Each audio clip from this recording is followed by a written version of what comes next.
Elia miarapa manokana any Tadamayayava ary Elia koa miarapa manokana ny Yaosha malalako.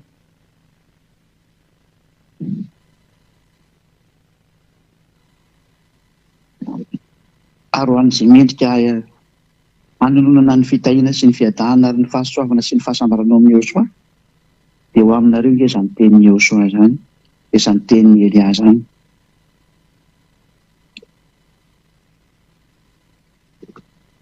Tonga tsika amin'ny fotoana izay rahantsika indray hoe mihaino fampianarana.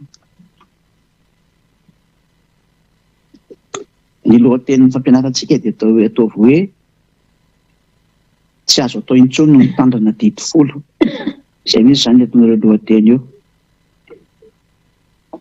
Tsy azo atao intsony ny mitandrina dimy folo. Izany hoe rehefa te hitsipy eny amin'ny hevitra izany dia mitandrina foana dimy folo ianao. Dia izay izany no azavaina antsika rehetrarehetra, mety ho lavalava ihany ny teny androany. Fa mahasoa antsika izao fampianarana izao.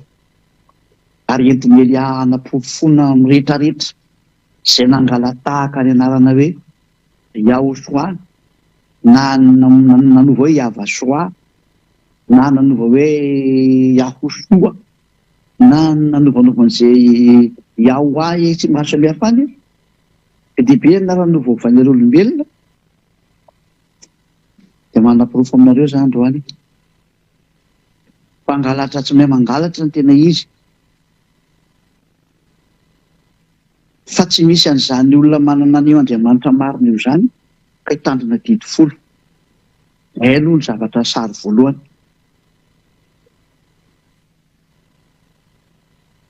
Fa ny tena marina aloha izany amin'ilay orazana amintsika dia ity ny teny voalohany fa tsy mbola ilay sary voalohany teny ity fa ity ny teny voalohany.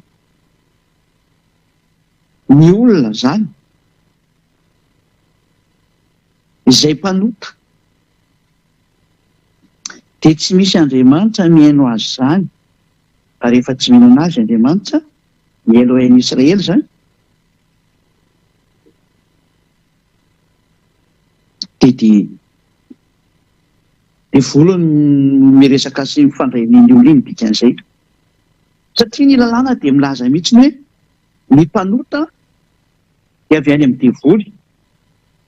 Dia rehetra mpanota izy dia avy any amin'ny devoly satria ny devoly tena nanota hatramin'ny voalohany.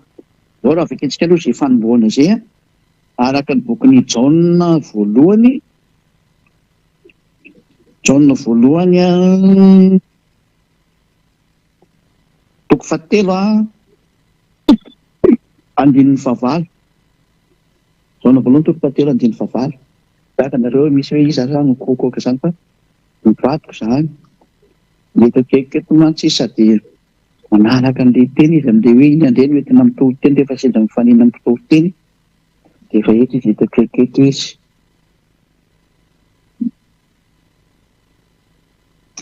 Izay manota dia avy any amin'ny devoly. Satria ny devoly manota hatramin'ny voalohany. Hoy tsara be kosa ilay nataonareo. Mety be mihitsy izao. Izany hoe eto ny teny dia mahitsy be mihitsy hoe fa ny olona mpanota dia avy any amin'ny devoly. Aiza moa izany izay Andriamanitra mihaino anareo devoly? Ary izany androany hanamporofo aminareo fa ny mpitandrina dimy folo dia mpanota, izany hoe ny mpitandrina dimy folo rehetrarehetra dia avy any amin'ny devoly. Mariako aloha fa tsy fanaratsiana ho azy izany teny izany. Elia izany tsy ny raha nanaratsy olona. Fa ny raha ny teny marina kosa izy hoe tena tsy mety eny ataonareo e. Tsy mety mihitsy eny ataonareo fa tena mamono ny fanahinareo nareo. Tena aza mba manao adalàna intsony ilay olona. Zaranareo nge ho tamin'izao génération nareo izao nareo magnano an'izao fampianarana izao. Ary tena singaniko manokana aloha ny malagasy hoe tena sambatra nareo. Tamin'ny fiteninareo no nivoahan'ilay fampianarana. Fa any amin'ny nosonareo no natongavan'izany atao hoe ambassadeur-n'ny Yaosha izany. Tena voafity nareo. Sambatra be nareo natao voaloham-bokatra mihitsy nareo ao amin'ny hafa firenena hoentina ho any amin'ny Aosoa. Tena sambatra nareo e. Ary izany itenenako amin'ireo zeda rehetrarehetra ireo, zanaky ny avo indrindra rehetrarehetra hoe tena mba mijoroa mihitsy nareo. Ohatran'izany koa dia malemy ny any Togo hoe izay tsy mba voateny mihitsy e. Tafiditra nareo ka nareo deuxième ligne mantsy nareo.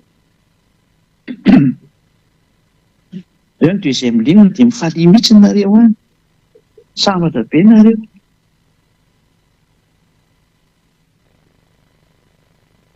Tena mifalia daholo fa todika manokana amin'ilay nosy voafidy ahy. Tena sambatra nareo. Dia moholo maro anisa zao amin'ity fanjakana masina ity. Hoe miaina ao anatin'izany hoe tsy manota intsony izany. Satria ny mpanota ngeka avy any amin'ny devoly, izay rehetra manota dia avy any amin'ny devoly. Dia izay na tonga ny eo samy teny hoe ianareo avy any amin'ny devoly rainareo ka izay tiany rainareo atao no ataonareo. Izay. Jaona toko fahavalo. Jaona 8 43 44. Rehefa sisa teny izay. Jaona 8 43 44. Nahoana moa tsy azonareo ny teniko? Satria tsy mahay mihaino ny teniko ianareo. Fa ianareo dia avy amin'ny devoly rainareo. Aiza sitraky ny rainareo no tianareo atao? Izy dia mpamono olona hatramin'ny taloha tsy mba mitoetra amin'ny marina izy satria tsy misy marina aminy. Izay. Nahoana tsy azonareo ny teny satria tsy mahay mihaino ny teniko mihitsy nareo. Satria nareo avy any amin'ny devoly rainareo. Fa ny olona mpanota izany mpanao ratsy satria eo manao ratsy moa izy io mpamono olona tsy misy marina aminy. Marina ampiakarina kely angambany mety ka. Ary raha manainga izy dia nihazo izany olona izay satria mpandainga izy sady rainonainga. Olona mpanota mihitsy izy izany ny dikan'izay. Tsy manam-piakarina kely raka izy dia anona fa tafadany amin'ireny marina. Fa tsy mitoetra amin'ny marina izy. Mbola misy teny eo ambany eo tokony hiakatra kely. Eo amin'izay teny izay mihitsy izany dia hoe mpanota, mpandainga, rainonainga, tsy mitoetra ao amin'ny marina, mpamono olona. Izany ny atao hoe devoly izany. Mpanao ny ratsy izany. Ary ny devoly izay mpanao ratsy ny devoly izay mpanao ratsy dia tena manao ny ratsy marina tokoa. Ary ny zanany izay mitovy aminy dia mpanao ratsy tahaka anazy. Ka ny mpanao ratsy sy ny mpandainga sy ny mpanota izany dia samy zanaka devoly daholo. Dikan'izany mitandray manodika an'izany ianao izay mandray hava. Nefa ianao hita tsara fa ny olona mpitandrina didikolo izany dia mpanota izany. Izany hoe tena mitovy kilasy amin'ny devoly, zanaka devoly, avy any amin'ny devoly. Ary ireto mpanota reto dia tsy misy Andriamanitra mihaino azy izany. Andriamanitra tsy mihaino ny mpanota.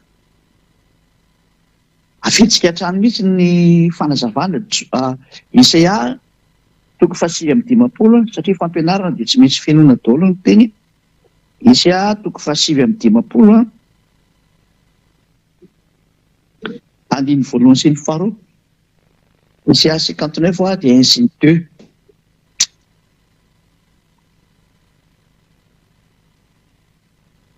Indro ny tanany ava tsy fohy fa mahavonjy. Alatra tsy mipetaka daholo etoko sy indrindra izy fa mipetaka. Ary ny sofiny tsy lali-dalovana fa mahare. Fa ny helokareo no hevitra mampisaraka anareo amin'Andriamanitra nareo. Ary ny fahotanareo no mampiafina ny tavany aminareo ka dia tsy mihaino izy. Eto izany dia mazava be mihitsy fa tsy mihaino ny mpanota izany io Andriamanitra io. Laha miandry io fotsiny ianao izany dikan'izay bavaka. Ho anao izay efa milaza fa mpanota io. Ary dia pofoka amin'izay ary ny mampanota anareo mpitandrina didikolo rehetrarehetra manerana an'izao tontolo izao. Ary teny omeny Eliany mpangalatahaka rehetra maneran-tany ary rehefa herinareo ty dia maiza mipepaka amin'izay. Dia manarah ny Elia fa tsisy hevitra mihitsy no any lalana makany amin'ny lanitra ny lanitra raha tsy manatona ny Eliana reo. Zany efa miteny sao dia homedy sempre la mort antsoantsony Elia ty manerana an'izao tontolo izao any mpangalatahaka rehetrarehetra, ho an'izay mpitandrina didiko rehetrarehetra, ho an'ny mpanota rehetrarehetra hoe miverenaingana manatonina ilay Andriamanitra Abrahama Iaiavano anarany, izay nantsoiny dadabe Mose hoe Iaiavano anarany.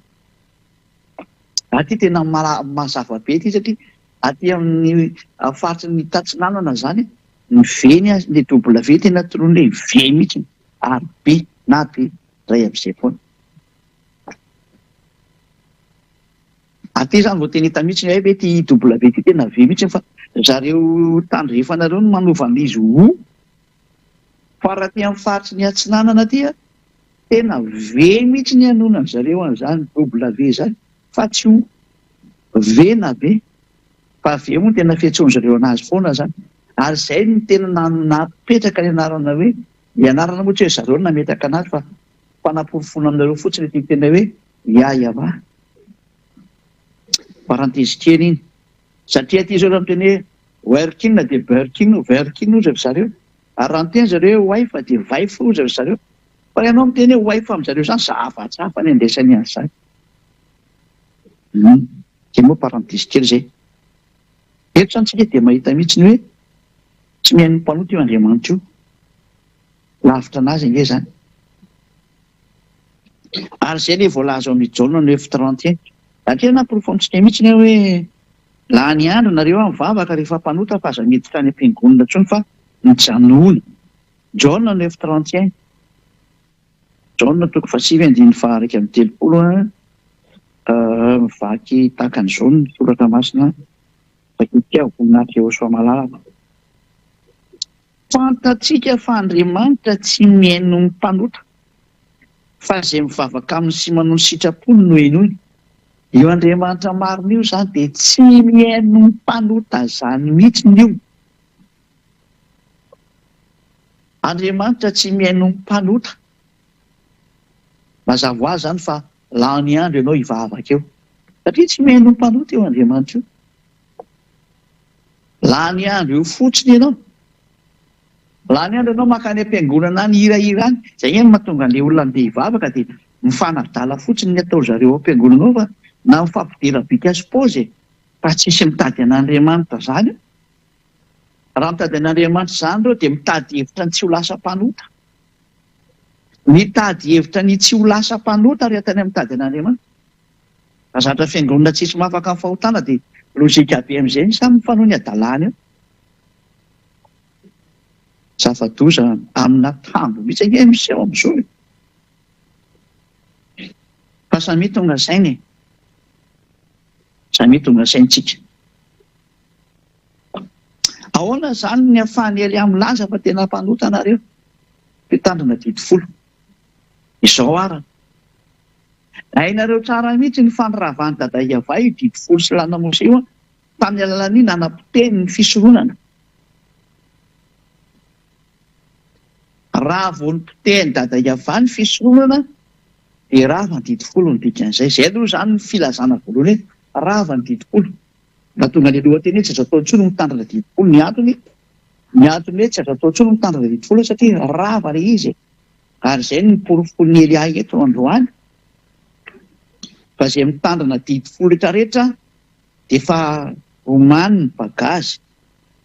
Mampalahelo be fa ilay bagazy teniko amin'izany ilay fanahinao zany ny tsipy any amin'ny hela. Mampalahelo ery ilay fanahy tokony vonjena lasa atsipinao any amin'ny hela.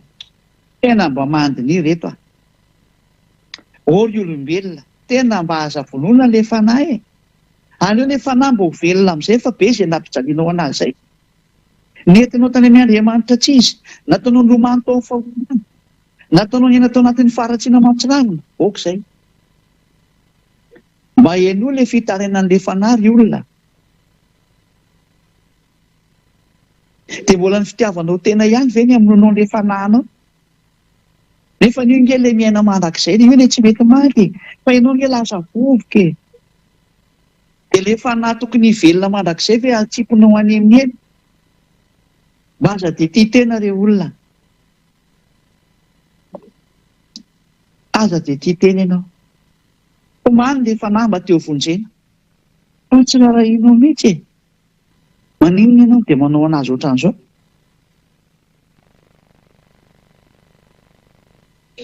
Tena mahatonga saina e. Ataontsika aloha jery miteny aza hoe io dada Iava io mihitsy nandrava ny didy folo sy lalàna Mose. Izao mantsy. Ny voalaza an'io didy folon'Andriamanitra sy lalàna Mose io zany, lalàna an'Andriamanitra io dada Iava, dia tsy azonao ampiana io didy io ary tsy azony esorana. Izay ny lalàna fototra zany a, mifehy io didy folo sy lalàna Mose hoe aza ampiana dia aza ny esorana.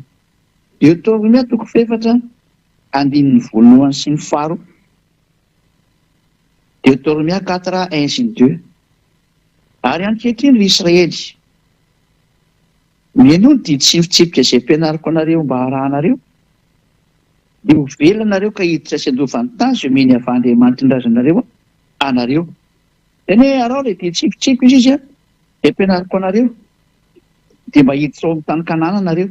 Izany hoe ny objectif amin'ity didy folo telo izany dia efa hazavaiko anareo izay mpitandrina azy fa mampiditra ao amin'ny tany Kanana, izany hoe mitondra anao mankany Israel. Dia ny fanontany napetrako taminao ary aminao ary dia izao: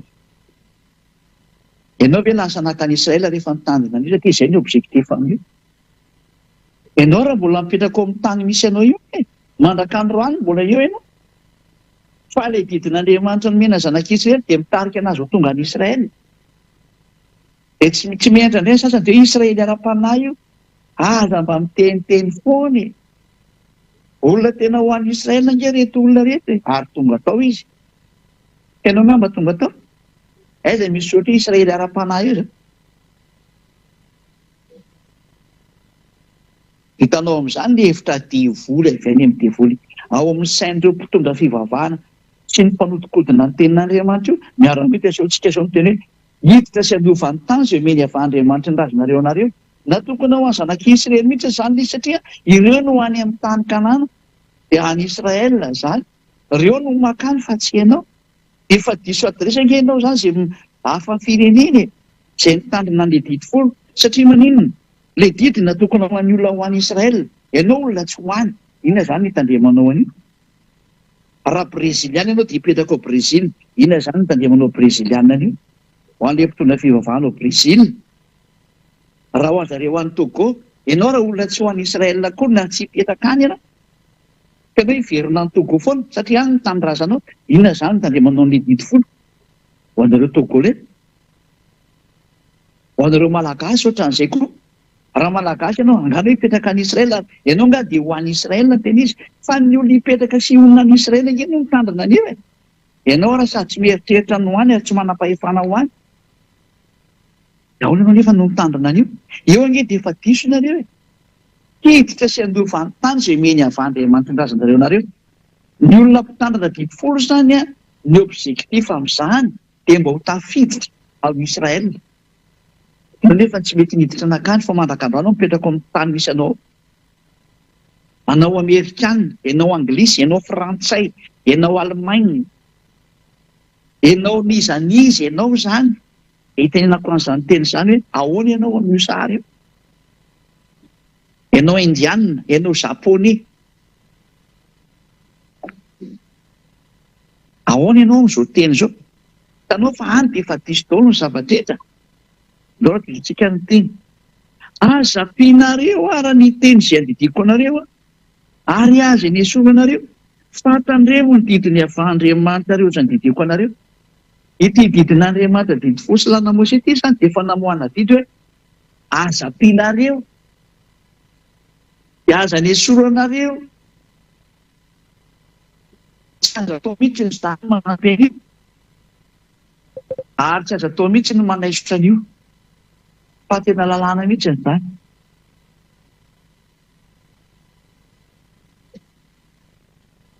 tsy azo atao mihitsy izany miketiketika an'io. Ary namafisy ilay zanak'Andriamanitra io teny io ao amin'ny Matio 5. Etsika viditra amin'ilay boky Matio indray. Ty le mba ianaran'io le teneny ao na boky Matio 5. Ianao ihany aza mamatotra ny tenanao amin'izany hevitra izany. Matio 5 andin'ny 19. Nefa vao maika nitady hamono azy ohatra Jaona indray ty novakiko tery olona averina kely Matio 5 andin'ny 19. Matio 5:18. Falazaiko aminareo marina tokoa, mandra-pahafoana ny lanitra sy ny tany dia tsisy foana akory ny amin'ny lalàna na dia litera iray azy na tendrotsoatra iray azy mandra-pahatanteraka izy rehetra. Any hoe tsy azo foanana mihitsy io ny teny Joshua ho an'izay mitandrina an'io, dia tsy azonareo foanana io ny teny ao anatin'io na litera iray azy, satria ny lalàna ao amin'ny Deutéronomia 4:4 dia miteny hoe aza nampiana dia aza niesoana. Dia izay nahatonga an'ilay zanak'Andriamanitra, zanaky ny avo indrindra, ilay maty teo amin'ny hazo fijaliana, Yahoshua no anarana, ilay niteny hoe tsy azonareo foanana io ho an'izay mipetraka ao anatin'io rafitra io, aza foanana io, fa ilay tsy mipetraka ao anatin'io rafitra io moa izany tsy misy idirana izany, tsy miditra amin'izany, tsy miditra amin'izany satria tsy mipetraka ao. Ho an'ireo olona izay milaza fa mitandrina an'io didy folo sy lanamosy io, dia voadidy ianao amin'ny tenin'ilay zanaky ny avo indrindra hoe tsy azonao foanana io na litera tsotra iray na tendrotsotra iray, litera iray na tendrotsotra iray zany tsy azonao foanana. Ny bokin'ny Deutéronomia 4:4 dia hoe aza nampiana, aza niesorana. Fanontaniana mipetraka amintsika rehetrarehetra ato an-tokantrano na ny ampiasana izay mandray an'i Eliaza ambasadiovan'i Yahoshua. Raha maheno an'izany teny izany nareo tsy azo nampiana, tsy azo niesorana, maninona ny nampidirinareo tao Jesosy? Natsofoko nareo tao anatin'io didy folo io, mamaly an'izay pastera, mamaly an'izay mopera, mamaly an'izay ny mpitondra fivavahana rehetra, maninona ny nampidirinareo ao anatin'io resaka didy folo io ilay zanaky ny avo indrindra, ataontsika hoe iza ny anarana fa ianareo dia efa diso atrany amin'ny anarana hoe Jesosy, Jesoa, Jésus, Jesus, efa tsy izy mihitsy ny Andriamanitra nampanota sy nampanonao foana anareo, io no nampitandrina didy folo anareo mba hitetehanareo any amin'ny elo, izay teletika ho any amin'ny elo rehetra dia mitandrema didy folo ary manarahany Jesosy na i Jesoa na i Jésus na Jesus dia ho any amin'ny elo nareo. Indrisy vononareo ny fanahinareo. Maheno any ely ihany efa n'izao ilay fanahy dia mibitabitaka ery tena teo vonjena, fa vonony amin'ny avonavonanao, vononao no ny amin'ny avonavonanao, vononao no ny amin'ny fatikam-bozanao, no ny amin'ny fireherehanao diso toerana, no ny amin'ny fanambonianao tena amin'ny tsy amin'antony, dia vononao ny fanahinao. Mba mieritrerety apetraka aminao ny teny hoe ahoana moa nareo nampiditra an'ilay zanak'Andriamanitra, ilay niantona teo amin'ny hazo fijaliana ao anatin'ny didy folo, satria eo indrindra mantsy no resantsika indray novonoany dada Iava mantsy io resaka fisorohana io, tena ny fahafahany mihitsy ary tsy navelona nataony zanak'Israely. Nefa ny fisorohana io dia ao anatin'ny bokin'ny Levitikos 5:20. Dao raha vakitsika izay teny bokin'ny Levitikos 5:20 izay hoe ao anatin'ny lalàna Mose ilay izy. Dia rehefa hitanareo raha ty Levitikos 5:20 ty fa ny fahafahany dada Iava tsy nasenina natao tsony, dia tsy menatra mihitsy ny olona niantso Jesosy, Jesoa, Jesus, Jesus mba hatainy amin'izay ilay Jesosy. Fadiliny no batainy Jesoa, no batainy Jésus, no batainy Jesus, dia natsofony eo amin'ny plasin'ny fisoronana io. Izany nateo tena devoly velona mihitsy ny nanao an'izany sary izany. Devoly ary izay mbola manaraka an'izany sary zany a, zany hevitra zany dia devoly daholo izay manao an'izany. Ary io nefa mahatonga an' zareo mitandrina didifolo rehetra rehetra io. Hoe natsofiny eo i Jesosy io a dia mitandrina didifolo izy. Natsofiny eo i Jezus io a dia mitandrina didifolo izy. Natsofiny eo i Jesasy io dia mitandrina didifolo izy. Dia natsofiny eo i Jesosy io dia mitandrina didifolo izy. Dia tangosiny amin'izay ny ampafolo-karenany olona rehefa avy eo. Satria izay moa tena bio amin'ny resaka didifolo io, hitango ampafolo-karena. Zay, ohatra rehefa tsika arany sary. Levitikos toko fahaenina ambin'ny folo a.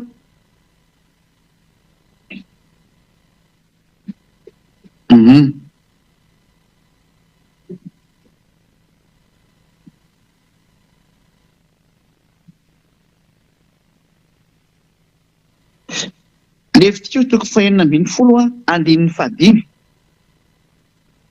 Nompoketra antsika ny hijery.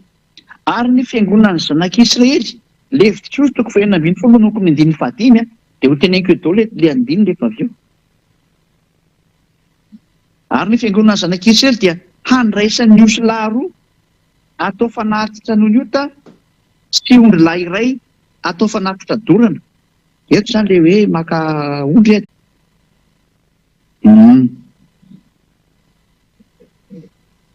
Amin'ny andiny fahasy amby roapolo amin'izay ka hatrany amin'ny farany amin'izay fakitsika zany. Amby roapolo ka hatrany amin'ny farany.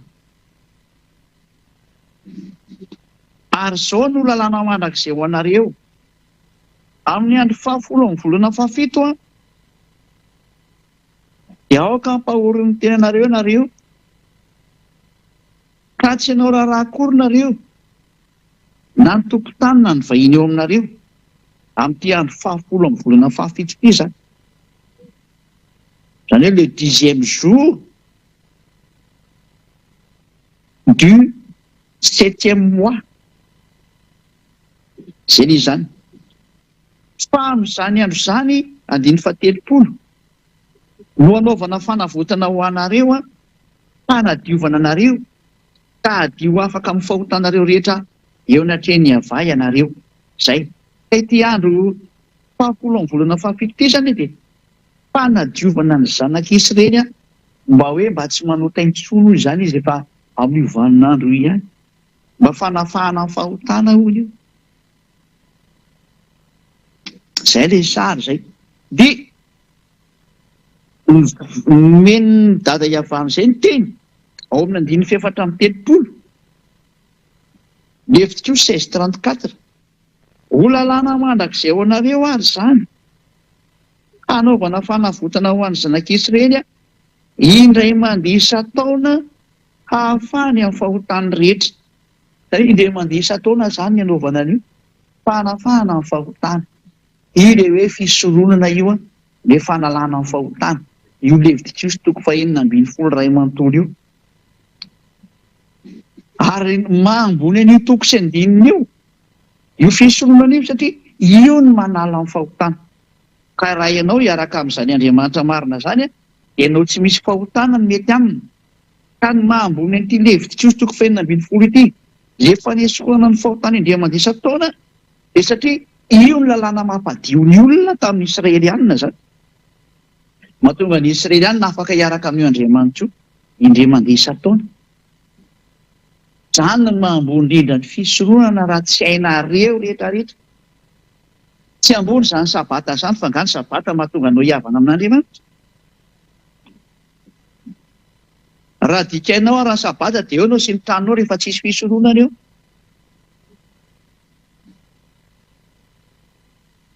Ninona ho ataonao dia rehefa tsy eo ny fisoronana dia condamné à mort ianao. Satria ny lalàna ny fisoronana ny manala ny fahotanao indray mandeha isan-taona amin'ny fanaterana an'ilay raha eo natrehany dada Iava. Ka rehefa tsy misy izany fisoronana izany dia tsy misy ny fanafananao amin'ny fahotana.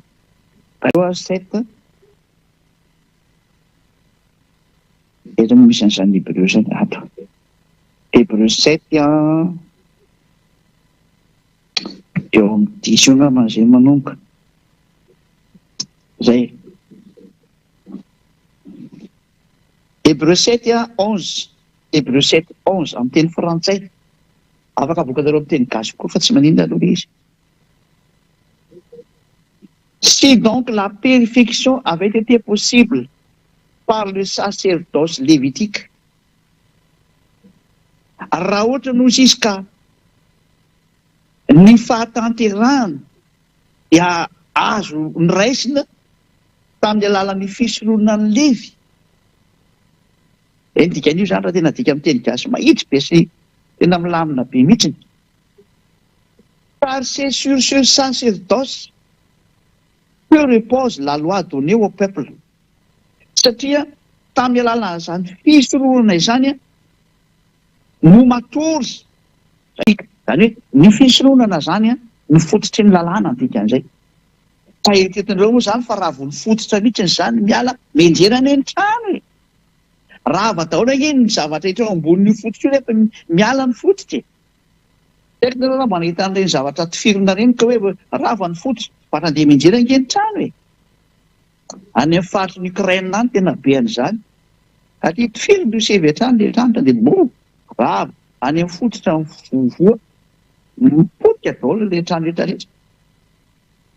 Raha misy zany mampalahelo be ngeny sary misy amin'ny fifamonoan'olona ny ampitan-dranomasina izay efa amely an'izao tontolo izao. Tsisy afaka eo nareo nandray ho tadidinareo tsara ny tenin'ny Elia hoe efa ny teny an'izao Elia, efa nampianatra an'izao Elia, dia hitodika amin'izay ny fanahinareo. Za tsy niteny ianao tsony fa ny fanahinao no hitodika hoe naninona ianao raha mba niainao ny Elia nefa dia hitanao tsara ny publicité nataony tany aminao tany, ny fandefasana ny fampianarana hoen'ny sofinao na aparitany manerana an'izao tontolo izao ny fampianarana. Fa ny avinavy ianao tsy mba nentina ny ray na nambany ianao heverinao fa olombelona mitovy aminao zany Elia zany dia nambanianao sy nentenenao zao rehetra zao ho tadidinao tsara. Matony izany Elia zany teny hoe tsy manota intsony izay miaraka aminy. Miaraka amin'ilay Andriamanitra lehibe indrindra izy namorona n'izao tontolo izao le Dieu des dieux qui a créé tous les dieux. Ouais, avy loatra zany dadako zany. Iavano anarany. Ary izy no naniraka ny Elia. Ary izay tafaraka amin'ny Elia tsisy nanota intsony. Ohatry izantsika nyteny azy. Eto zany tsika dia mahita mihitsy hoe ny fototry ny didy folo sy lalàna Mosesy zany. Lalàna Mosesy dia ny fisorohana ilay levitikos toko faha 12, ilay manala ny fahotan'ny zanak'Israely indray mandeha isan-taona. Saingy tsy tiany dada iavaly izy, tsy tiany tsony. Farany amin'izay ny Israelianina satria nampitandrina izy tena nandrava azy dia rava ny didy folo sy lalàna Mose iray manontolo. Izy nandrava azy. Valy teny hoe rehetrarehetra mihitsy hoe ny dada ny venona metaka anazy dia ny zanany venona nandrava anazy dia didy folo zany resantsika io. Dia manome valy teny mihitsy anao mihitsy ny androany ny dadany mihitsy ny nandrava anazy dia namafisiny zanany teo amin'ny azy fijaliana. Dia ny marina confirmation iny azy fijaliana iny. Daholo avakitsika anao amin'io ary. Resaka mamono omby fotsiny ve mamono omby fotsiny ve ty resaka sisa tena tonga ny fanatitra amin'izay le izy. Fanatitra ny resahany eto. Mitovy amin'ny mamolaka vozona alika ianao rehefa mitondra fanatitra ondry. Ka dia miteny an'ireto mpanatitra ondry rehetrarehetra manao fanatitra toy hoe mitovy amin'ny mamolaka vozona alika ianareo. Dikan'izany tena fanompo-tsampy mahatsiravina ataon'ireo mpitondra fanatitra ondry lava isaka manao zavatra tony. Inona ny mpanao ody ratsy rehetrarehetra mandefa nytony ondry tony eny amin'ny toerana misy izay andehanany any reto mba mieritrerety. Fa mitovy amin'ny mamolaka vozona alika nareo izay soratra amaziny. Ozy ny tenin'ny Andriamanitra lehibe miavo indrindra, le trop puissant, l'éternel, Yahweh. Ary izay manatitra fanatitra hohanina dia ohatra manatitra rakisoa.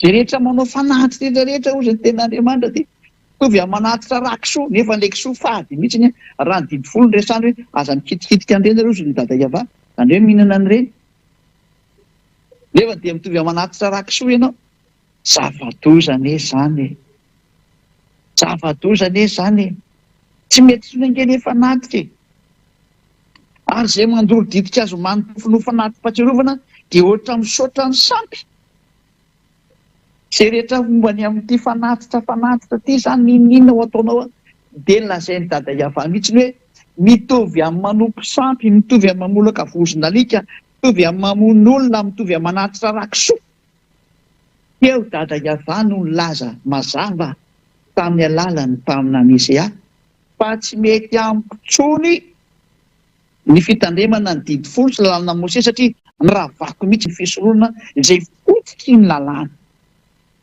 ka raharava ny didy folo mopera sy pastera iny ny tia nataonao reo ina reny ao valinareo an'ity ina reny mety zavatra hoetriretin'ny sainareo fa mazava be ty sady mbola ho teneninareo indray le vahoaka ao aminareo hoe tsy raisina ohatran'izany ny tenin'Andriamanitra dia ory vahoaka izay mivavaka any amin'izany toerana zany mametraka anareo vendrana mihitsy io mpitondra fivavahana io sahala hoe olona tsy mba mahay micomprendre tsy mamaky teninareo fa jamba ny tena marina klasy an'ireo mpitondra fivavahanareo fa jamba mihitsy nareo ary tsisy saina tsony fa mametritreta daholo izay mamandray ahy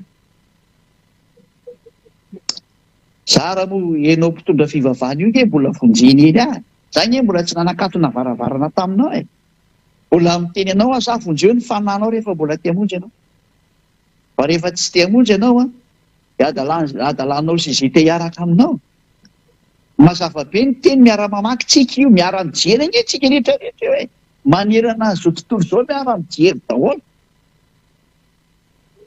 ary ny toko sy andininy efa amin'ny fiteny samy manana ny fiteny daholo zao amin'ny teny gasy amin'ny teny français amin'ny teny anglisy amin'ny teny chinois ary mbola ho avy indray ny teny hafa rehefa tsy kelikely aloha zavatra maro zany mazava be ny teny ety fa dada iava mihitsy nanapotika le didy folo sy lalàna Mose satria ny lalàna dia milaza mihitsy ny tareo aza nampiana dia aza ny esoana nefa izy mihitsy eto nandrava azy ka iza zany nandravan'izy voalohany dia dada iava nandrava azy voalohany ary rehefa niravany dia tsy azo dokotena tsony fa hoe ianao indray nitolotoloana andeha hampiditra zavatra hafa iza nampanaonao an'izany fa angatsy hita voamasonao le hoe aza nampiana dia aza ny esoana nangefa kitsika andeha mandeha averina iny toko sy andinina kizy dia alika hatramin'ilay Deutéronomie toko faefatra dia andeha ny faharoa mange fetsika vakiana kely Deutéronomie 4:2 aza ampianareo ny teny izay andidiko anareo ary aza ny esoranareo fantandremo ny didiny avandriamanitra reo izay andidiko anareo tena io le teny io ay dia mbola sy tonga saina ihany penareo hoe tsy azo ampiana nge io didy folo sy lalàna Mose io tsy azo anatsofoana n'izany zanak'Andriamanitra zany mihitsy ady nandika lalàna ary namafisin'ilay zanak'Andriamanitra indray hoe Matthieu toko 5 averina re le Matthieu toko 5 hoe io teny io le namafisina tao Matthieu toko 5 hoe aza ampianareo izy teny eo soa ny teny eo fa tsisy foana koa ny amin'ny lalàna literaly ho an'izay mitandrina azy ho an'izay mitandrina azy so nareo miteny hoe ary ianao nefa ny ahoana ianao izay anga mitandrina anio tsy mitandrina anio zatra fantatra nefa fa zatra fanirahavany dadanay dia izany andeha tsofoka ko raha tsy olona tsy misaina no mbola mitsofoka ihany zay no tonga namiteny izay mandre ahy hoe mba misaina amin'izay meko aloha nge le fampianarana io jereo nge le teny fitiavana anao zao jereo ny famonona ataon'ny mpitondra fivavahana anao fitoana anao zay mivonoana soran'Andriamanitra mbola tsy maty fa mbola naheno any Elia anao zao miverena amin'izay verena amin'izay mihaino jereo ty adalàna nanjoanareo ty nataonao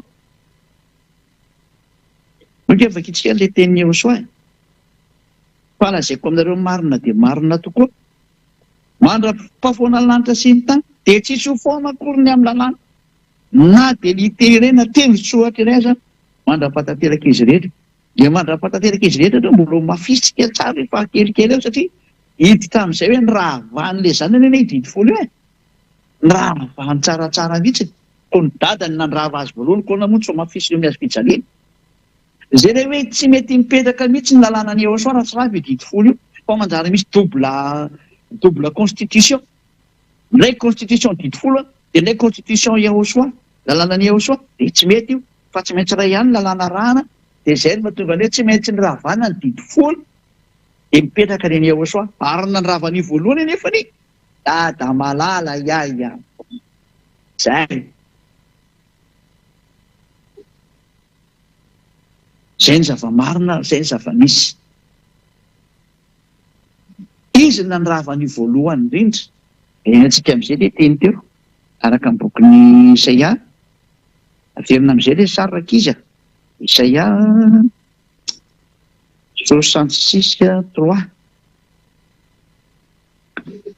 fetsika amin'izay le teny ery hoe zay mamono omby dia ohatra ny mamono olona zay mamono ondry atao fanatitra dia ohatra mamolaka vozona rika zay manatitra fanatitra hoana dia ohatra manatitra rakisoa zay mandolo ditika azo manompofo no fanatram-patsiloma dia ohatra misaotra ny sampy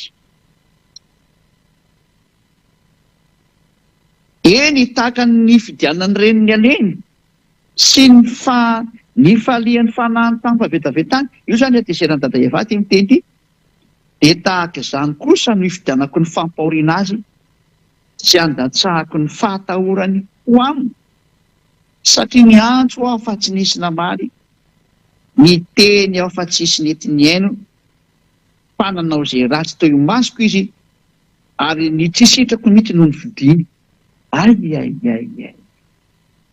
tezitra mihitsy ny dada Eva ravany amin'izay ny fisorohana rehefa rava ny fisorohana inona nataondray faharoan'izay nopoteny amin'izay ny tempolon'ny Jerosalema zay ny fanaporofona fa tsy azonareo atao intsony ny fisorohana irany amin'izay ny Nebokadnezara mpanjaka nandorony ny tempolon'ny Jerosalema araka ny bokin'ny Jeremia 52 mitohy amin'izay ve ny tantara maty Isaia hiditra tseratra indray Jeremia 52 eo amin'ny andininy fahafimitra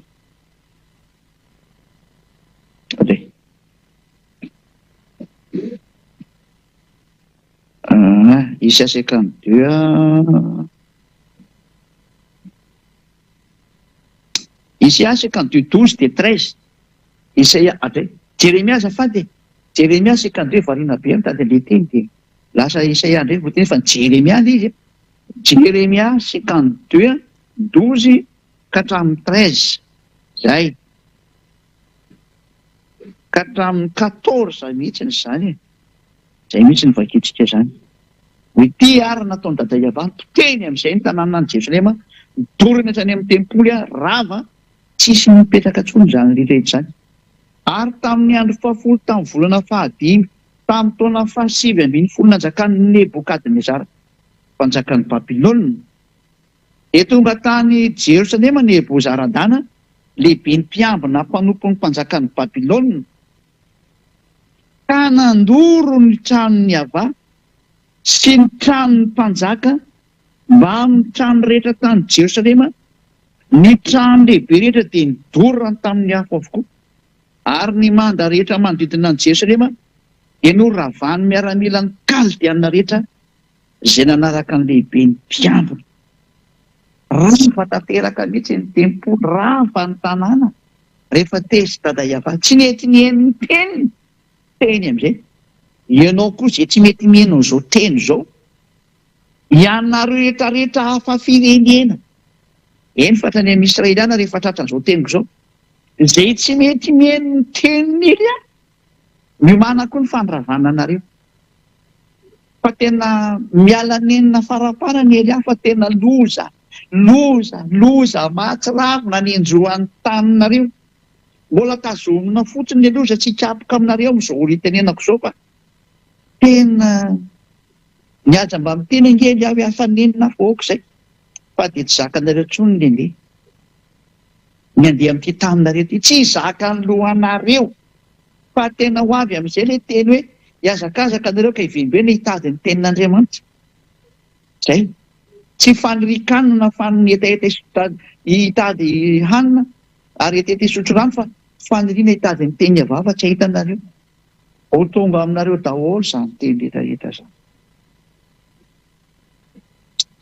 Indrisy ry olombelona raha mba nainienao izao teny izao nenareo. Saingy tsy rarahinareo mihitsy le teny ary ambanianareo zany Elia zany. Tsy vakinareo aloha mihitsy zany ambasadavany ao samy mitondra nareo any amin'ny marina zany. Fa fanaratsiana foana ny tao anatin'ny lohanareo noho ny amin'ny fielonanareo. Tena eny mba mieritrereta ihany raha mbola misy saina mbola afaka mieritreritra zay. Fa fitiavana zao menanao zao fa tsy famonoana akory, fa fitiavana ny te hamonjy ianao. Fa rehefa tsy mety moanao dia izay zany. Dia tatazo ny fiafarany ainao endraso tsara. Eo tadidinao daholo izao sary rehetra nantenena izao, ho averina aminao daholo ny sary rehetra mialohan'ny ialanao aina, dia atao miverina aminao daholo ny teny rehetrarehetra henonao. Dia tapitra izay tapitra ny ainao dia miditra fitsarana ianao. Dia izay ihany no averina atao sary aminao zay. Zany efa mandoranao zavatra menanao ny fitsarana e. Ny mpitondra fivavahana aminao tsy mahay an'izany. Izy amin'ny tany ity tsy mahay an'izany fa Elia mahalala an'izany satria lehibe ny mpitsarana eo Elia e. Lehibe ny mpitsara ny fanahinao.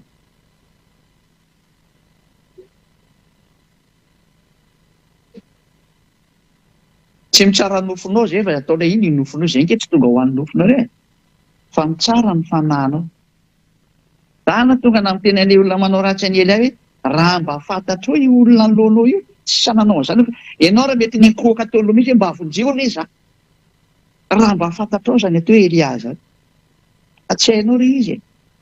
Dia vavatry vava moa ny atao sasany fihetsika tena fanambaniana tahaka ireny dia me fotsiny hoe dia ho tadidinao nge ty fihetsika anao ty rehefa miala amin'ity planeta Terre anao ty. Dia hozy anao ianao rety ambony tany ko aiza ny anaoko aminao? Oh, hay. Naso meko anao le teny sosialiana fa miasa taoko ty e. Ary moa toy Eliana afaka olona tsy nanao teny intsony dia tsy olombelona tahaka anareo izy hoa. Avy any amin'ny lanitra ny lanitra avy any misany ao soa. Nao ke efa ketsika teny ty parantezy kelinay anao e. Ao amin'ny Jaona toko 7. Jaona toko 7 esa misy ny teny.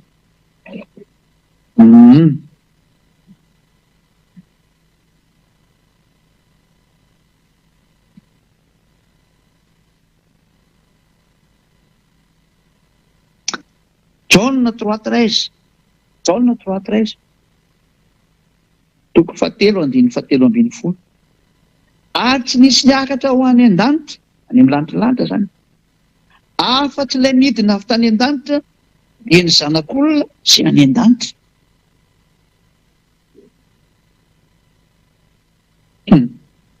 Fanina mihitsy no nianao izany Tesalina ty teny ty.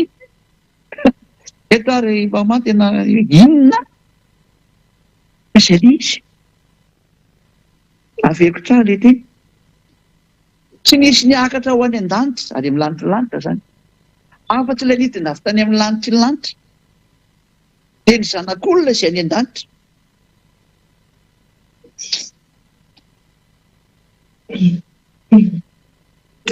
Dikan'izany teny izany dia io Yahosoa ety an-tany io any an-danitra izy amin'io fotoana io. Misy double personnalité dikan'izany io amin'ny lanitra ny lanitra. Yahosoa sy Elia manana an'izany. Dia dada Iavako moa dia tena tompondry izany mihitsy izy. Ny azy moa ny voninahiny mihitsy ny ataony mandehandeha dia afaka miteny sy miresaka amin'izay tiany ifampiresahana. Fa izy indray rehefa tena any amin'ny lanitra lanitra fa izy tsy miala an'izany. Izay dada Iava zay. Dada Iava ray tsy mety eny misy anazy fa ny azy niraka ny fotsiny alefany nanay izy iny enjely, nanay izy iny ny voninahiny mihitsy fa miteny. Zay na hoe double personnalité. Dia Yahosoa koa ohatran'izay.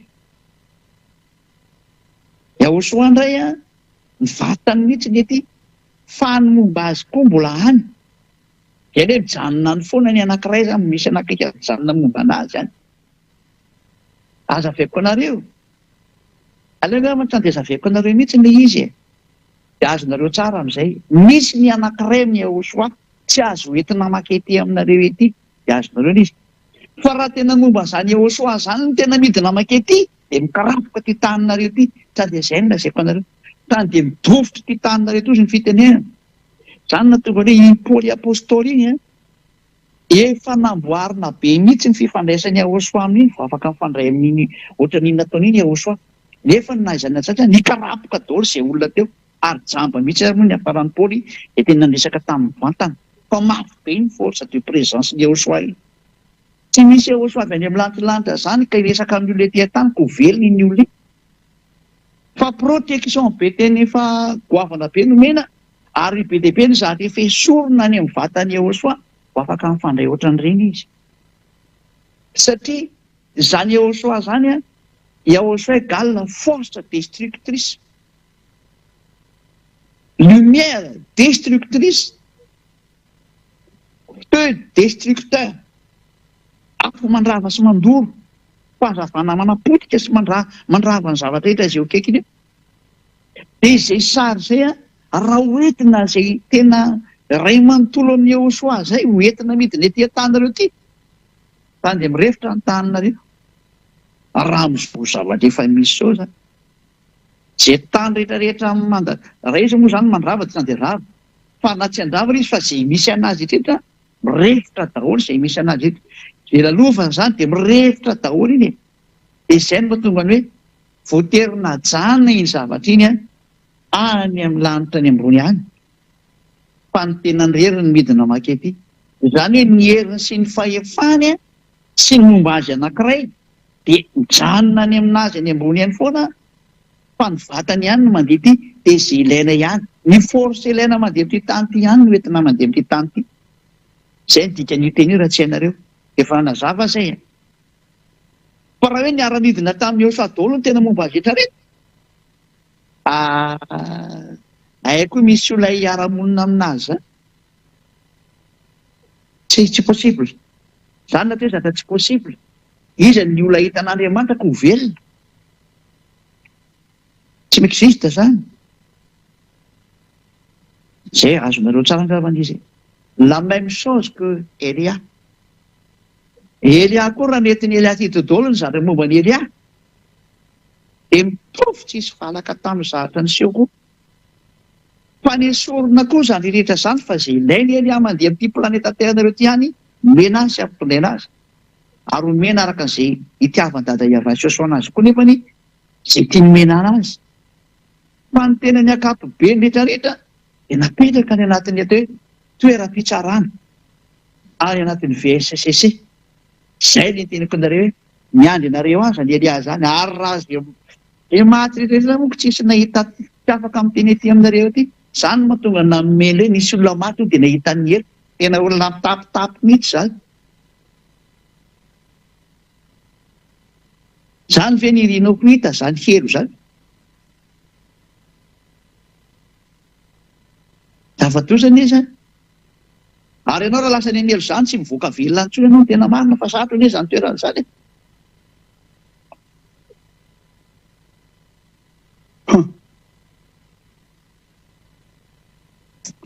Fa Elia indray tena mahay manavitra fanahy Elia. Tena fahefan'ny Elia zany. Mahay manavitra fanahy Elia. Ary tena mahay mamonjy fanahy Elia. Ary afaka mampiditra olany amin'ny lantilanty Elia arak'izay tiany Yehosoa anaovana anazy. Fa Yehosoa no manao an'iny araka ny baikin'ny Yehosoa dia mandeha ho azy amin'ny Elia izy. Ary raha misy tena zavatra mba irin'ny Elia koa, eken'ny Yehosoa zany. Ny apôstôly moa manana fahefana hoe izay ampidionareo aty dia tafiditra, fa izay tsy ampidionareo aty dia tsy tafiditra. Maika ve fa izany Elia zany. Izany na teo hoe fitiavan'ny Yehosoa daholo zany. Fa izany Elia zany dia mitovy amin'io Yehosoa io. Izay nahatonga anazy hoe zandriny Yehosoa, tena zandriny mihitsy, namany, miaraka aminy, tena tsy misaraka aminy. Dia izay zavatra izay ilay teneniko anareo hoe mahita ny Elia nareo. Raha vao maty nareo dia mahita ny Elia nareo. Tena mahita. Io olona hitanareo io jereo tsara io. copier amin'io hitanareo eo amin'ny sary amin'ny écran io tena tsisy valaka aby esorikoatra ny solomaso dia io hitanareo fa tsy misolomaso aloha ny any fa ihany misolomaso ety fa ny any tsy misolomaso fa na mijerena izany raha tsy zakanao fa rapirapikonao any raha vao izany mijerena any amin'ny anaty VSCC teniko anao reny amin'ny redirety rangaty dia ho hitatsika ho raha reny maty reny ho na indresaka taminareo dia mitantara io tena maro io teny olona io fa tena misy fitsarana any ahoana ho any hidirana any amin'ny lanitra raha tsy mandalo fitsarana nareo e marina be nge io lanitra io ny tompony izy io nge dada iavay tsy mahazo mety famitsiny izay tsy masiny matoanao izany ampidirina any a vita triazy ianao midika an'izany tsy maintsy mandalo fitsarana anao midika an'izany nga tsy nivakinareo le boky ny apokalypsy 21-27 nge vakitsika izy apokalypsy 21-27 ary tsy mba hiditra mihitsy izay tsy masina na izay manao vetavetana izay mandainga fa izay voasoratra anatin'ny boky ny fiainana zanak'ondry ihany misy izany izay voasoratra anatin'ny boky ny fiainana zanak'ondry mazava ho azy fa tsy mety mitriena anao izany dia izay voasoratra ao mahazo makany ary ny fanoratana anazy areka hatramin'ny fitsarana any no mamoaka dite mahazo mihitsy ty prezantena any amin'ny Yehosoa amin'izay dia miditra ianao any zanak'ondry fampidirana io fa tsy aniza mihitsy io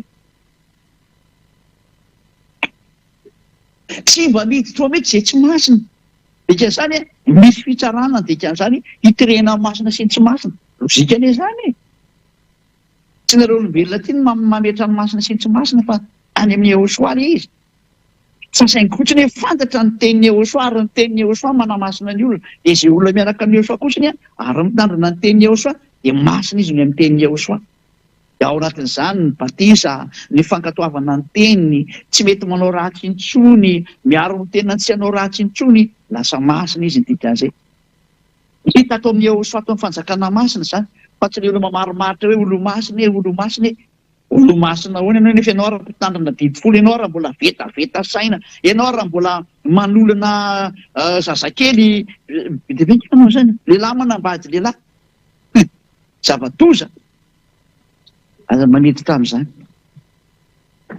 fa atao amin'ny Yehosoa kosany tena tsy manoty intsony eo amin'ny Yehosoa izay le dia tena marina tena sans discussion mihitsy za fa hiaina anaty tongesany ireo ny tena trany dia miditra amin'ny lanitra fa tsy maintsy mandalo fitsarana daholo na iza ireo raha mantany arenao hoe mandalo fitsarana iza ny tsarako zara lehibe ny fitsaranako iza ny tsara ary raha misy izay mitsara anahy dia Yehosoa sy ny dadako iavay ihany zara ty manao ny asan'izy mianako zara ty efa mangataka mafy amin'izy mianako hoe mba hampio hainga na vitany ty asa ty ko na dia ny fandrenesany an'izany tsy afinaritra be na tsy misy zatra ataoko afa-tsy miasa ao anazy mianaka foana mitady levitra hoe handresena lahatra ny olona mba hiverenareo any amin'ny dada Maria iava fa hanapotika any eo azy zareo any tena mitenareo hanapotika any eo azy zareo izay nge nandehananay ety izay nefa mitsotra ny mariny tonga ety Elia andrava hanapotika ny mpanota divoly satana sy ny tarika miaraka aminy izay no mahatonga ny Elia mandeha mitety an'izao tontolo izao hoe mitady hoe ahoana ny fomba amonjeko anareo dia any amin'ny fampianarana amin'izay mandeha fandeha fampianarana hoe izao izany anaovako ny azy izay anaovako ry izay anisy mahatonga na mandehandeha io dia manaroatra misintona olona moa izany tena izy ihany koa izay ny tena planako amin'izio izany hoe mijery an'le zava-misy eo amin'ilay tanàna eo amin'ilay firenena dia mandeha fampianarana dia mandeha mitety ny tany dia mandeha fampianarana izay mihaino fampianarana voavonjy any amin'ny internet tsy mihaino fampianarana makany amin'ny ely izay mihitsy ny izay mihitsy ny izay tarany tsiraiavo mandinika ny dikan'izay ao aritotratsika amin'izay le teny zany somary lavalava teny fa sany mihaintsika daotsika amin'izay hiditsatsika ary hoe fa mazava sany izy hoe fahinareo tsara momba ny Elia hoe avy aizy Elia avy any amin'any teny lanitra teny mahatonga ny olona izay miaraka aminy tsy mahay manota intsony ary tsy manao ratsy intsony satria izy avy any lozika be izany dao hiditsatsika amin'izay ary ny teny rehefa novonoany dada Iavara ny didifolo sy lalana Mose dia iny andao nitranga tamin'ny alalan'iny tamin'ilay fisorohana teo rava zany le fisorohana rehefa rava zany ny fisorona satria tena tsy azoko teny io dia iny fisoroana iny mihitsiny a no fanaporofona fa ny elany dadaiavany didy folo sy lalana Mose satria izy mihitsy namoaka teny fa tsy azo mampiny eo tsy azo nesoana matony ravany le fototra lay fisoroana mihitsy ny fototra ny vakitsika teo raha voarava ny fototra dia tahaka ny trano rava io rehefa rava ny trano ny fototra ny trano rava ho azy ny trano fa tsy haiko hoe mbola miankina ihany ny tafitrano ko ny fototra azy efa mipotika ko inatsoa nipetrahan'ny tranonao ia fa ny tsy mandinika rehetra ny mbola miteny mbola mipetraka ihany ny tranonay mbola tsy mandinika izany raha vo avy ny orony tany na avy ny orona dia efa mimotsaka ho azy io tsisy fototra tsonika ohatr'izany io rehefa rava ny fototra rava daholo ny zavatra eo amboniny dada Iava zany a no nandrava ny didy folo sy lalàna Mose izy ny voalohany indrindra zay le izy dia zay no natonga anazy ny poteny hatrany amin'ny tempoly ny Jerosalema amizay tsisy manao fanatitra tsony dia nanomboka teo nataony tsy esy nafantatra azy tsony ny zanak'Israely iny le bokyny Amosa iny hoe aza manohy ny anarany tsony re tsy misy miantso ny anaranao tsony izy ny tenin'ny ara-paminany tsisy miantso ny anaranao tsony tsisy mahafantatra anao tsony tsy nisy niantso ny anaran'ny dada Iava tsony ny zanak'Israely ary tsy nay niantso ny anarany tsony ny zanak'Israely zany daholo le vokatry ny atezeran'ny dada Iava zany rehefa tezitra dia nataony tsy esy nahafantatra azy tsony rehetrarehetra tsisy miantso ny anaranao tsony tena nilaozany dada Iava mihitsy ny zanak'Israely zay zany ny sary mombany amin'ny zanak'Israely dia niditra tamin'izay moa zany ny fanapotena anazy niditra tamin'izay Nebokadnezara sy ny maro samihafa dia zareo andevy io tamin'ny taona 1822 vao naveriny dada Iava amin'izay satria mifarana ny tantara zay ny sary aloha zany zay amin'ny ankapobeny henonareo tsara ka io zany dia sary mazava fa tena ninandrava ny didy folo dia dada Iava ny voalohany ny elany io ny dikan'izay ary rehefa nyravany ny didy folo dia namoaka didy vaovao izy tany amin'ny Ahosoa satria ho avy Ahosoa ny ravan'io indray dia namoaka didy hafa indray izy tany amin'ny Ahosoa izy indray namorona didy ho amin'ny famonjenany olona amin'ny alalan'ny Ahosoa fa rehefa tena tsy mety tsony satria fa nipoteny le fisororana no poteny ny tempoly tsisy ivavahana tsony ny zanak'Israely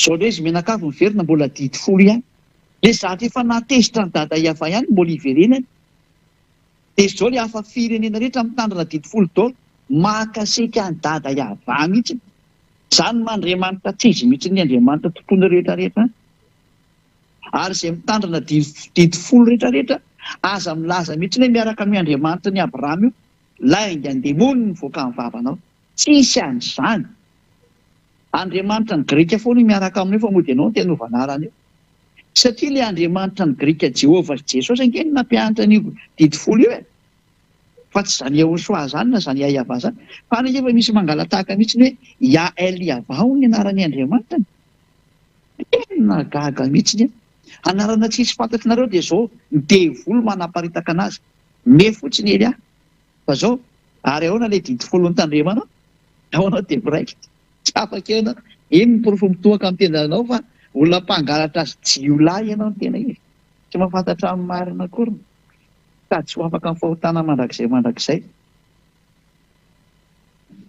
dao ary toisantsika amin'izay ara ny teny araka ny indray moa zany ny anoizantsika anazy eto le tenin'ny Ahosoa ao amin'ny Jaona teny dada Iava araka ny Jaona 12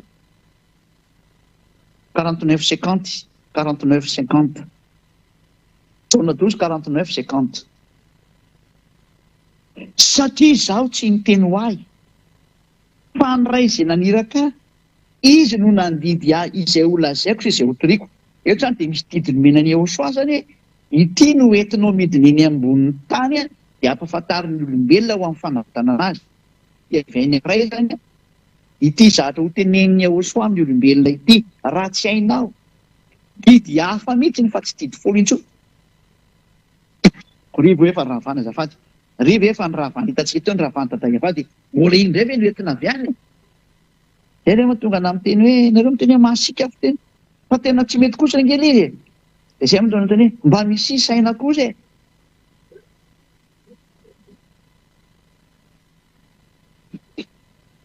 Fandraisina nirakaozy izy a izy no nandidy aho zay olazaiko sy zay hotoriako any hoe misy didy zany nomena ny Ahosoa na sainy Dadayava ho lazainy ary hotoriany aty ambony tany mazava fa tsy didy folo le izy didy an'izay fa hafa mihitsy satria le didy folo efa nitoteny Dadayava tany ny fisorohana aonao tro moa ny batana zavatra koatran'izay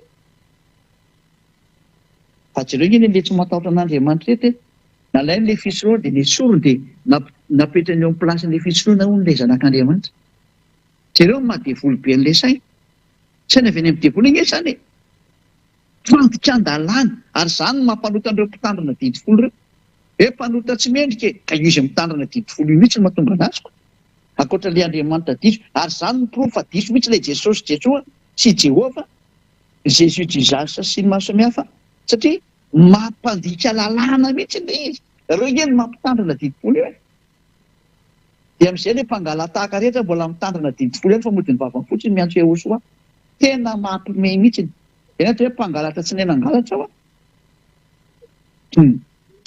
rehefa tena tonga ny tompony dia mianana amin'izay ny mpangalatra rehetrarehetra koa izay lazaiko a ary andasiko hoe andiny fadimapolo ary fantatro fa fiainana mandrakizay ny didiny izany hoe ty didiny mendray ity zany fiainana mandrakizay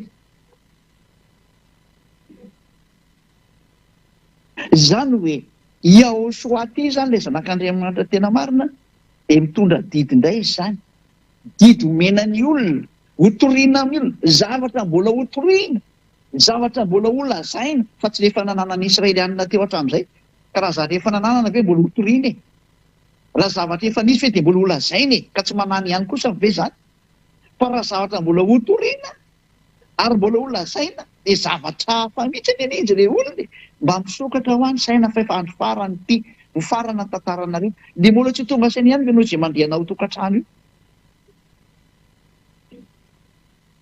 hoe ny zahatra hoentin'ny Ahosoa amin'ity didy ity e dia zahatra mbola vo holazaina zany hoe tsy mitovy amin'ny didy folo izy dika zay hotoriana zavatra hafa mihitsy ny dikan'izany ary hoy ny teniny ary fantatro fa fiainana mandrakizay ny didiny tena ity didy ity a zay hoentin'ny Ahosoa ty tena fiainana mandrakizay izy ity ka le didiny Ahosoa dia tsy manota sy manao ratsy intsony ary parfait perfect zay ary zay lazaiko dia lazaiko araka an'izay lazain'ilay tamiko zany hoe nisy discussion zany nisy didy zany avy any amin'ny dadany a nozarainy tamin'izany iny a dia ty hoentinao any a hamonjenao ny olona zay io resaka io inona zao dirany didy folo amin'izany raha zavatra didy folo hoe dia mbola hoampahafantarina an'io zanany io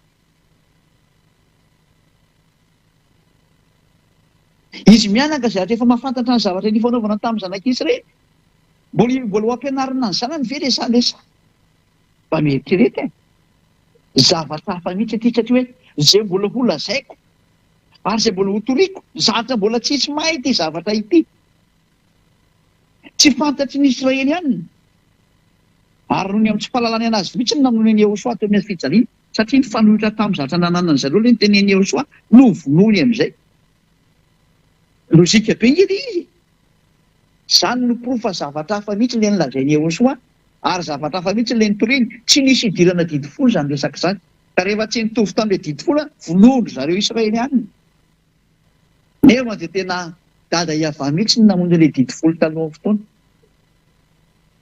fa rehefa tsy natakatra ny saina satria efa nilozan'Andriamanitra namono ny zanany hafaran'le Israely ihany mandrak'androany ange izany tsy mahafantatra ny zany reo Israelianina reo e tsy hainy anie io zavatra ampianariko io tsy fantany io nandray zany rehefa niady tamin'ny Dadayava fanina mihitsy ianao fa tsy zavatra fantatra anao teo hitantsika ange ny anjoan'ny Israely afaka fotoana fo fotsiny tenako anareo hitanareo ny anjoan'ny Israely io fa ibabababa io kelikely io mitra-pihavanana amin'ny Rosia io kelikely io zay hoe hanao fifanarahana amin'ny fahafatesana Hanao an'izany io Israeliana io, ary hitanareo tsara Rosia fa miaraka amin'ny Iraniana io ne.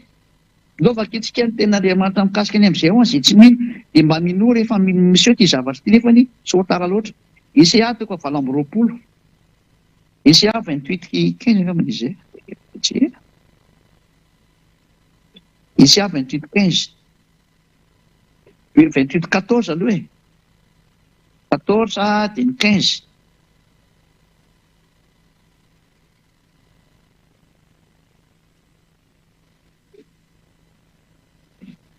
Isaiah 28:14-15. Koa mieno ny tenin'ny avay ianareo ry mpaniratsira, izay manapaka an'ity firenena eto Jerosalema ity. Satria ianareo manao hoe efa nanao fanekena tamin'ny fahafatesana izahay, ary efa nanao fifanarana tamin'ny fiainatsita izahay, ka na dia ho avy aza ny loza manavitra dia tsy hatra aminay izany.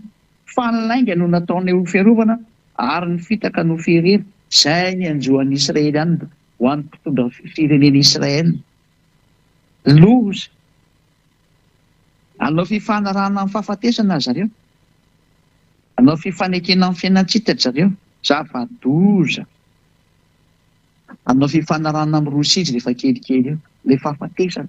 Ao mantsy ny fahafatesana, ao ny tompon'ny fahafatesana, ao ny lehiben'ny fahafatesana, ao Rosia. Goka mpanjakan'ny Rosia. Ho avy ho Israel zany sary zany.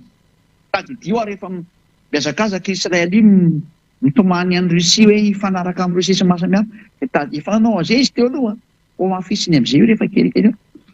Mebe fotsiny rehefa nanatona ny Rosia izy ilay taminy hoe mba hiavana amin'ny Rosia hono izy ilay tamin'indray mandeha. Mampimebe. No, isatsika amin'izay ilay teny. Inona ary nataony Yehosoa?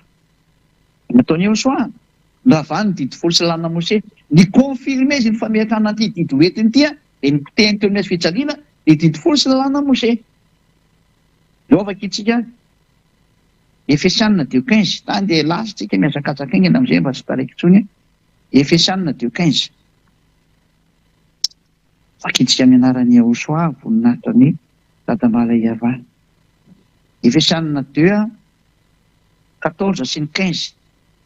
Fa izy no fihavana antsika izay nahiraintsika roa tota ka nandrava ny hevitry ny fisarahana.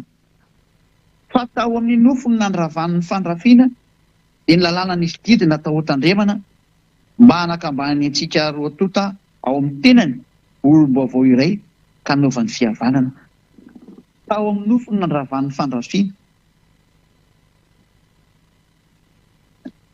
Safatiny fa inona io zany? Tao amin'ny nofo ny nandravan'ny fandrafiana dia ny lalàna nisy didy natao ho-tandremana. Inona izany lalàna zany? Dia ny didy folo sy lalàna Mose. Nogevaka itsika amin'ny teny frantsay izy io e. Efesianina 2:15. Dia mba homan'ny kely rakizy raha misy anareo ilay Torah, fa avoakantsika hoe ilay Torah raha mamaky Torah nareo, dia mba avoakantsika kely hoe ilay Torah. Efesianina 2:15 raha misy raha hitanareo, fa rehefa tsy hitanareo dia leo amin'izao fa ataontsika teny frantsay fotsiny fa izany hamaky anazy ity. Fa raha hitanareo vao may tsara ilay boky Sefer Torah. Efesianina 2:15.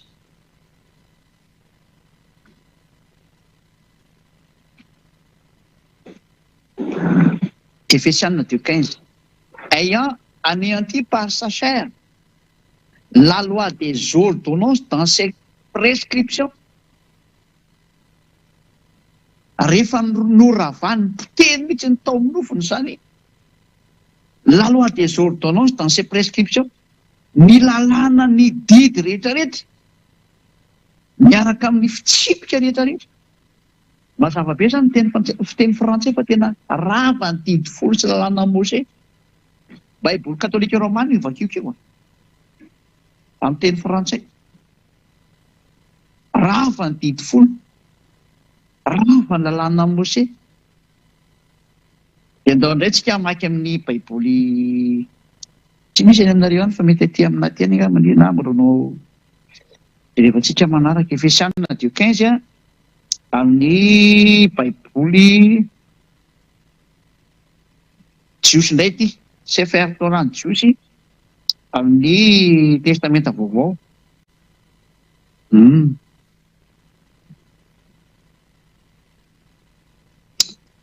Torah ozy izy dia ny Nebim ozy dia ny Ketubim. Zay no jefa-tsika ato zany eo amin'ny bokin'ny testamenta vaovao vakitsika Efesianina 2:15. Ephésiens 2:15 amin'ny Sefer Torah, Sefer Efesim zany izy na Efesianina ozy izy zareo. Efesianina na Sefer Efesim ozy izy ny jiosy 2:15. Efesianina 2:15 dia ho any reto milaza fa mety ny jiosy reto zany dia mena anazy ty teny ty dia mba vakeo kely ianareo any sao dia tsy mitovy amin'ny anahy. Fa ny anahy aloha dia zao ny voalaza ny ato vakiko amin'ilay teny jiosy. Mobatilo haya baby pisaro et torat hamisot vnatrikot amin'izay. Ilay voalaza any zany dia hoe et torat, tena Torah mihitsy ilay voalaza amin'ny Efesianina 2:15 fa tena rava ny Torah amin'ny baiboly Sefer Efesim, baiboly hebreo zany. Zay. Dia vakiko amin'ny teny anglisy indray io. By abolishing in his flesh the hostility which is the law of commandments contained in ordinances. Izao ny tikan'izany. By abolishing in his flesh, tamin'ny alalan'ny fandravana zany tao amin'ny nofony. The hostility, ilay fifandrafiana, which is the law of commandment, zay tsinona fa lalàna tao anatin'ny didy rehetrarehetra sy ny fitsipika rehetrarehetra. Zany hoe tena le Torah ozy ny teny jiosy Sefer Efesim ary lalàna sy ny didy rehetra ozy ny teny anglisy, ohatr'izay koa ny teny frantsay. Izany hoe raha izao tenin'Andriamanitra miboaka izao atao amin'ny teny anglisy ny anareo na teny frantsay raha ohatra ka mety raha ohatra ny tsy misy moa dia elo amin'izao atao fiteny gasy koa tsy manino. Raha izao teny mandeha izao zany atao fiteny gasy fa tsy manino mba ho hitan'ny olona le toko sy andininy zany Efesianina 2:15. Izao tena ny Torah mihitsy no maty teo amin'ny hazo fijaliana. Zany hoe rehefa avy nyvonoany dada Iava izy dia nyvonoany ny zanany amin'izay teo amin'ny hazo fijaliana. Rehefa niravany dada Iava dia ny zanany mihitsy no nasiana matsika anazy eo amin'ny hazo fijaliana mba ho rava tanteraka izy, ary rehefa rava teo amin'ny hazo fijaliana didy fosy rana Mose dia mipetraka automatika amin'izay ilay ina moa ny filazany lalam-pandrenana e. Ina moa filazany lalam-pandrenana amin'ny teny frantsay? Constitution. Première constitution zany didy fosy rana Mose dia ny vonoany dada Iava ny voalohany tanalan'ny fisorohana, rava zany ny didy folo ny dikanitsy lalàna Mose. Dia mba tonga n'iny ofisiel mihitsy rava dia ny vonoany Jehoshua teo amin'ny hazo fijaliana. Rehefa ny vonoany Jehoshua teo amin'ny hazo fijaliana, ofisiel narava azy zany teo amin'ny hazo fijaliana. Rehefa ofisiel narava azy teo amin'ny hazo fijaliana dia mipetraka amin'izay ny deuxième constitution, la nouvelle alliance, Jehoshua miaraka amin'ny fanekena vaovao, lalànan'ny Jehoshua amin'izay, izay mahatonga ny olona tsy mahay manao ratsy intsony, tsy manao teny intsony, lasa perfect ozy ny anglisy na parfait ozy ny vazaha, miaraka amin'ny Jehoshua zany sy Elia izay efa nirany isolo tena azy ety amin'ny planeta Terre nareo, izay entsokonareo hoe andao amin'izay hiaraka amin'ny Elia. Hoentiko any amin'ny Jehoshua nareo, manaova batisa ato amin'ny Jehoshua.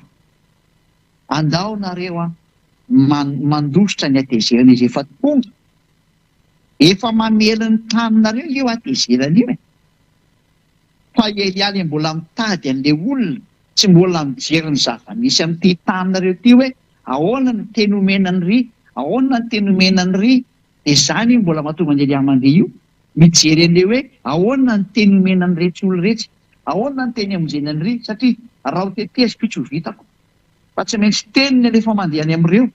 Dia izay zao asan'ny Elia zao mijery ny tanàna, mijery ny toerana, dia mandeha any amin'ny toeran-kafa indray zany, dia mijery ny tanàna, mijery ny toerana, mijery ny fatao, ahoana ny amonjena azy, iny ny Andriamanitra hivavahany, satria raha ho ravana ny Andriamanitra eo amin'izao tontolo izao dia tsy maintsy fantarin'ny Elia hoe iza daholo ary alohany ao.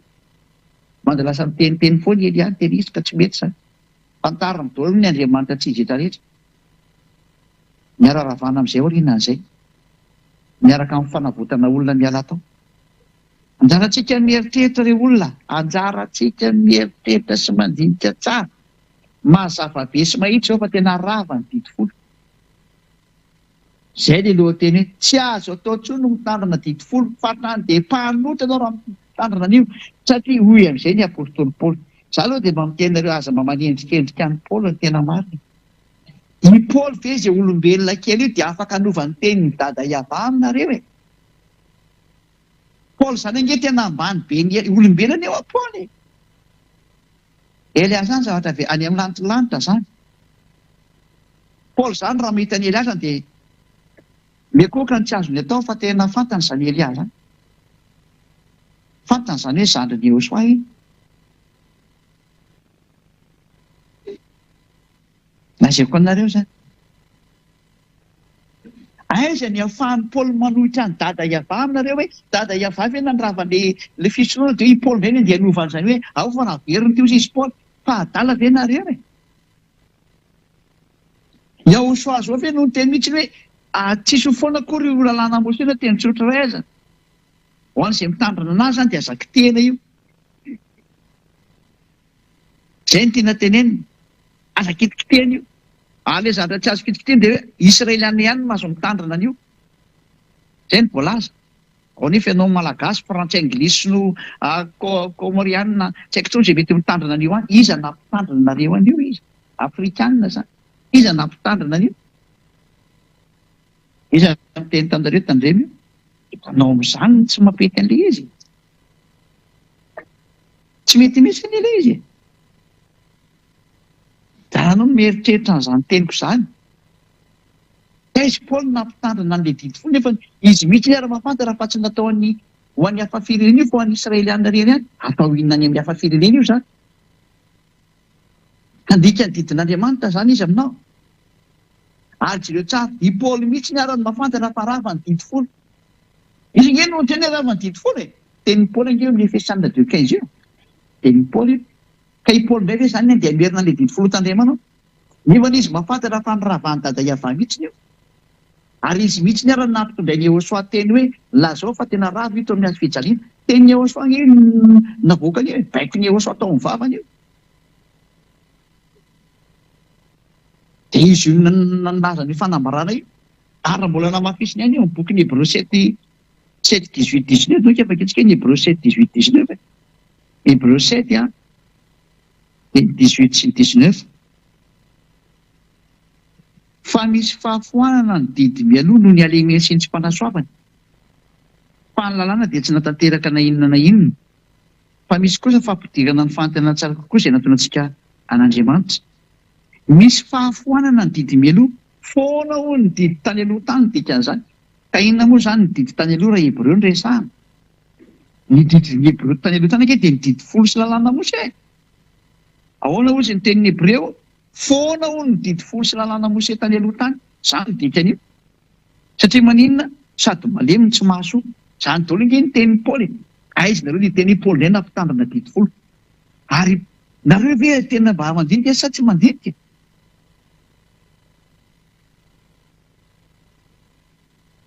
Dada Iava mihitsy ny arafenina ny ravana azy, mbola izy ve izany mbola ampitandrina an'io indray?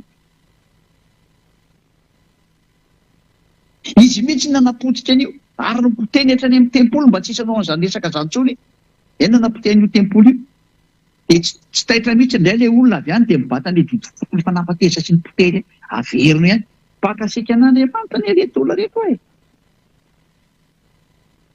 Batainy zareo indray ilay didifolo dia asiany tandremana indray. Tena mpiara miasa amin'ny telefolo mihitsy. Io ve ny natesitra ny dada Iava dia mbola averinao ihany. Foana mihitsy ny fisoroana, tsy navelanao fisoroana intsony olona. Ianao indray mbola andeha amerina an'iny ihany. Amerina akasika anazy ianao izany dikan'izany. Izay ilay hoe raha ny zavatra efa noravako natsangako indray dia efa diso aho. Rehefa avy antsika teny izay ny boky ny Galatiana. Ary izay ny amaranako anazy hoe tsy mety intsony mitandrina didifolo. Galatiana 2:18. Galatiana 2:18. Fa raha ny zavatra efa noravako no atsangako indray dia mampiseho ny tenako fa diso aho. Dada Iava efa nandrava an'ilay didy fosy lana Mose, nandrava an'ilay fisoroana. Ka raha dada Iava zany mamerina an'io, dia tsy mety. Satria izy ihany nefa nampiten'ny apôstôly hoe tsy mety mamerina an'io. Dia ny apôstôly indray fianarana dia amerina ny didy folo indray ho arahana. Nefa hoe ny raha zavatra izy ary nampianatra hoe raha ny zavatra efa niravana no atsangana, dia diso izay manao an'izay. Ary tsy nisy dada Iava namerina an'io izany. Yahosoa nandrava an'io teo amin'ny hazo fijaliana. Dada Iava nandrava azy voalohany dia nikonfirme ny Yahosoa. Aila moa izany ny apôstôly olazana hoe ny apôstôly mihitsy ary namerina an'ity, izay apôstôly namerina didy folo nitsipy any elo daholo izy rehetrarehetra. Fa tsy ny apôstôlinay aty amin'ny Yahosoa aloha zany, efa ny apôstôlinareo any zany. Samy manana ny apôstôliny amin'izay zany manomboka eo. Fa ny apôstôly tena izy dia izay miaraka amin'ny Eliasy Yahosoa sy dada Maria Iava, dia tsisy mandika ny tenin'io dada Iava io hatramin'ny voaloka hatramin'ny farany. Manaraka ny fitsipika daholo. Fa rehefa dada Iava nandrava dia tsisy mikitika tsony hatramin'ny farany. Izay natonga ny hoe Yahosoa ange nampitondraina teny hafa mihitsy, satria efa niravana indrindra teo e. Izy tompony ary ve tsy afantatra an'izany. Izay zany ny teny fa dia mirazo antsika samy teny Yahosoa. Matoa afa voarainareo daholo ny fampianarana, ho tonga saina daholo amin'izay hiala tany amin'ny toeram-pahafatesana io fa tsy hipetraka intsony ampy izay. Be izay famonoana nataon'ny mpitondra fivavahana izay. Mba tonga sainareo. Hiverina daholo amin'izay ny fahamarinana. Inona ny fahamarinana? Manaraha ny dada Maria Iava, manaraha ny Yahosoa, ary manaraha ny Eliasy raha ny dada Iava sy Yahosoa ankehitriny. Hoentiko any aminy ho anareo. Eo ny fampianarana henonareo. Izay ny fahamarinana, manaraha ny Elia. Raha Iava no Andriamanitra, manaraha ny Elia nareo dia manaraha an'any dikazay. Fa reo Andriamanitra tsy izy ireo mbola izanareo fa Andriamanitra, dia mimana ny fandorana sy family anareo. Endry mahita ny loza kamery, entala mandrosoka vo. Mirazo antsika samy teny Yahosoa, ary vavaka. Dada Maria Iava ho nahataonao mandrakizay. Fa io izao teny izao tena hitondra soa sy fahasoavana ho asitra miaina. Io izao teny izao tena famonjena sy fanafotana ho asitra mandria. Ponjeo ny olona dada Maria Iava. Ponjeo ny olona ary afao ny olona. Izao teny fiainana ny mena izao ny mba ho tafapetaka ao amin'ny fony sy ny sainy mba hibebaka izy ka ho sitrana. Mamalia vavaka dada Maria Iava, ary ampio manakariva Eliasy ny rano. Avita soma tsara ny asako izay nampanaovinao anazy ho voninahitry-naranao masina mandrakariva. Ponjeo ny olona dada Maria Iava. Ponjeo izay maniry no any aminao, ho any amin'ny lanitra lanitra. Any anaranao Yahosoa no izany vavaka rehetra izany. Halleluia. Amen. Dia miraha soa tsiketra samy teny Yahosoa, ho amin'ny fiarahantsika ao amin'ny rapitondray, dia loha matao leza.